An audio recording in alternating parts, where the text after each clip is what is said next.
தடமாறிச் செல்லும் நம் வாழ்வை தடுத்து நிறுத்தி சுய ஆய்வு செய்து நாம் மனமாற இறைவன் தரும் அருளின் காலம் இரக்கத்தின் காலம் தவக்காலம் ஆகும். கிறிஸ்து இயேசுவுக்குள் பிரியமானவர்களே, இன்று விபூதி புதன். இத்தாலி நாட்டில் வாழ்ந்த ஒரு செல்வந்தர் செல்வச் செருக்கினால் பல அட்டூழியங்களை செய்கின்றார். பணத்தினால் எதையும் சாதிக்க முடியும் என்று பல தீய செயல்களிலே ஈடுபட்டு ஒரு பெரும் பாவியாக வாழ்கின்றார். ஒருமுறை தவக்காலத்திலே அவர் தனிமையாக இருந்தபோது, நான் யார், என்னுடைய பயணம் என்ன, என் உண்மை வாழ்வு என்ன, எனது வெளிவேட வாழ்வு என்ன என்றெல்லாம் சிந்திக்க தொடங்குகின்றார். மனதிலே ஒரு பயம் ஏற்படுகின்றது. மன உறுத்தல் ஒன்று அங்கே உண்டாகின்றது. தனது வாழ்வின் ஒரு திருப்பு முனை வர வேண்டும். பாவ கரையோடு வாழ்ந்தவர் இவர் உரோமைக்கு சென்று திருத்தந்தையிடம் பாவ அறிக்கை செய்து புதிய மனிதனாக வாழ விரும்பினார். பல முயற்சிகளினால் திருத்தந்தை 6ஆம் பத்திநாதரை சந்தித்து பாவ அறிக்கை செய்கின்றார். நீண்ட நேரம் பாவ அறிக்கை செய்து முடிவில் திருத்தந்தை 6ஆம் பத்திநாதர் இவருக்கு ஏதாவது ஒரு பரிசு கொடுக்க வேண்டுமென்று சிறிது யோசித்துவிட்டு தன்னுடைய அறைக்கு சென்று ஒரு மோதிரத்தை எடுத்து வந்து அதனை அணியச் சொல்கின்றார். மோதிரத்தில் சிறிய எழுத்தில் ஒரு லத்தீன் வசனம், மெமந்தோ மோரி. இதன் அர்த்தம், நீ சாவாய் என்பதை மறவாதே.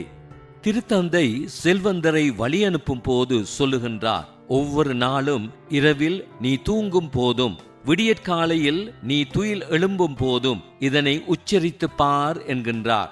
முதலாம் நாள் அவன் அதனை உச்சரிக்கின்றான். நீ சாவாய் என்பதை மறவாதே என்று சொல்லுகின்றான். 2ஆம் நாள் சொல்லுகின்ற பொழுது லேசாக பயம் வருகின்றது. 3ஆம் நாள் அவனால் உச்சரிக்க முடியவில்லை. நீ சாவாய் என்பதை மறவாது என்று வாசித்ததும் பயம். ஆண்டவருடைய பிள்ளையாக அவன் மாறுகின்றான். உடலிலே ஊனம் ஏற்படலாம், ஆன்மாவில் ஊனம் ஏற்படக்கூடாது என்பதை உணர்ந்து நல்லவராக அவர் மாறுகின்றார். Spiritual blindness is more dangerous than the physical blindness. நாம் நல்லவராக வாழ இறைவன் எங்களுக்கு அழைப்பை தருகின்றார். அந்த அழைப்பின் காலம்தான் இந்த தவக்காலம். இன்று தவக்காலத்தின் முதல் நாளிலே விபூதி புதன் அல்லது சாம்பல் புதன் என்று நாங்கள் இதனை அழைக்கின்றோம். இடி முழக்கமாய் என்று நம்மை அதிரச் செய்யும் இறைவார்த்தை, மனிதனே நீ மண்ணாயிருக்கின்றாய், மண்ணுக்கே திரும்புவாய், மனம் திரும்பி நற்செய்தியை நம்புங்கள் என்ற வார்த்தையை இதயத்திலே பதிக்க அழைக்கப்பட்டிருக்கின்றோம். 40 நாட்கள் செபத்திலும் தவத்திலும் நோன்பிலும் ஈடுபட்டு நற்காரியங்கள் செய்ய நாங்கள் அழைக்கப்பட்டுள்ளோம்.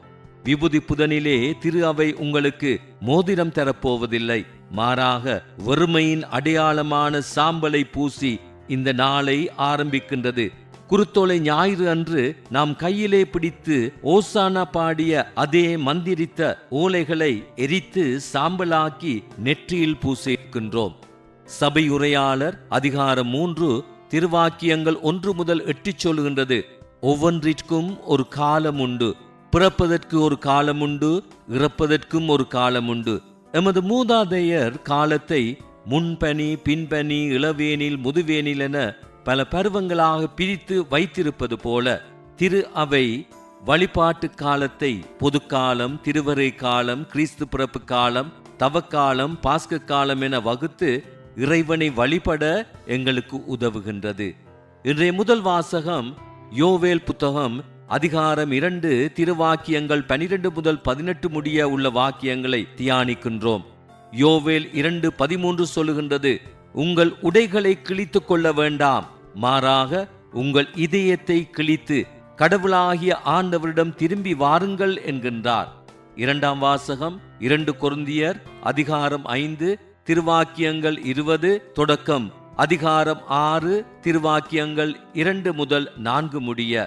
பவுல் அடியார் கொரிந்தியர் 5:20 அழகாக சொல்கின்றார், கடவுளோடு ஒப்புரவாகுங்கள் என்கின்றார். தவக்காலத்தில் நாம் செய்யும் தவ முயற்சிகள் வெளிவேடக்காரத்தனமாய் இருக்கக்கூடாது என்பதனை இன்றைய நற்செய்தி மத்தேயு அதிகாரம் 6 1 தொடக்கம் 6 16 தொடக்கம் 18 முடிய உள்ள வாக்கியங்கள் எடுத்துச் சொல்கின்றன. நோன்பு, இறைவேண்டல், தர்மம் இவை தவக்காலத்தில் நாங்கள் கடைபிடிக்க வேண்டியதாகும். எலியாஸ் என்ற ஆன்மீக எழுத்தாளர் கூறுகின்றார், தபால் பெட்டியில் போடப்படும் கடிதம் உரிய இடத்திற்கு போய் சேர்வது போல தவக்காலத்தில் நாம் செய்யும் தர்மம் நேரடியாக இறைவனை சென்றடையும் என்கின்றார்.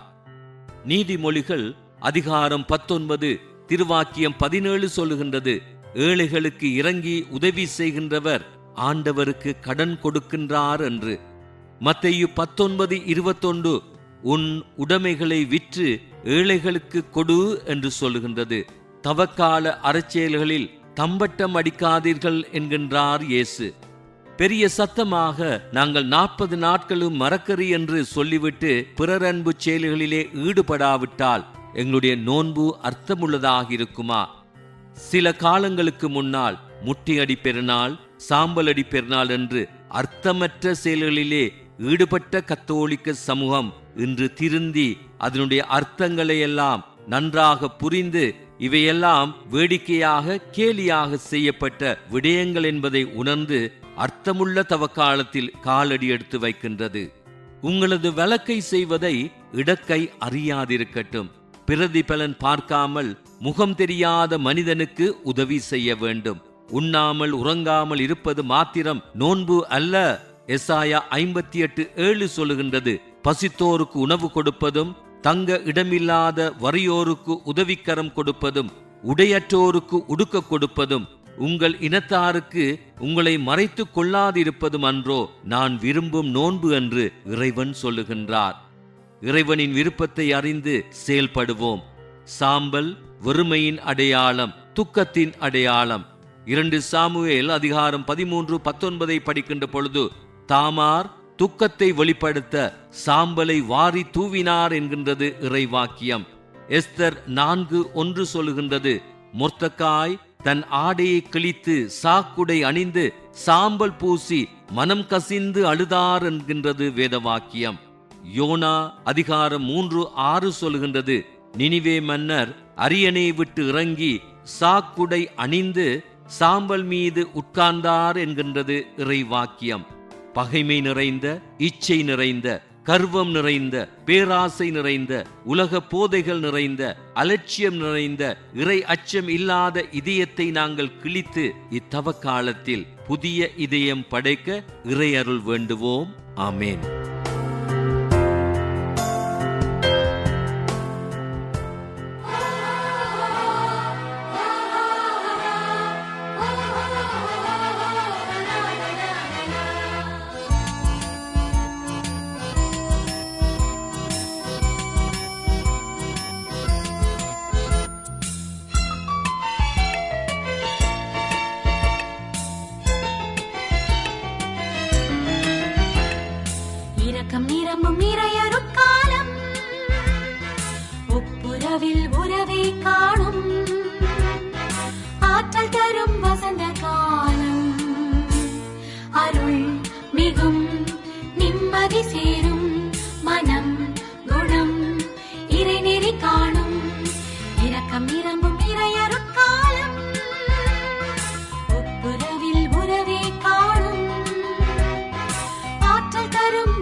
அன்பின் கருவியாய் விண்ணின் மைந்தனாய் மண்ணில் மலருவோம் அமைதி தூதனாய் அன்பின் கருவியாய் விண்ணின் மைந்தனாய் மண்ணில் மலருவோம்